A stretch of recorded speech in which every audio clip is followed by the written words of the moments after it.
What's the meaning of carbohydrate?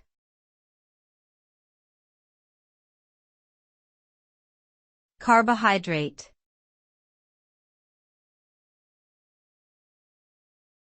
Carbohydrate.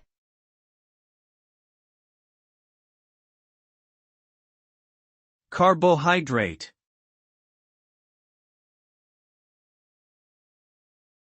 Carbohydrate.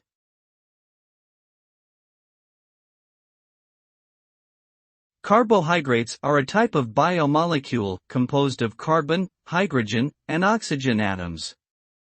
They are an essential source of energy for living organisms, including humans. Carbohydrates are classified as simple or complex, depending on their chemical structure. Simple carbohydrates, also known as sugars, are easily digested and absorbed by the body. Complex carbohydrates, such as starches and fibers, take longer to break down and provide a sustained source of energy. Consuming too many simple carbohydrates can lead to negative health outcomes, such as obesity and diabetes.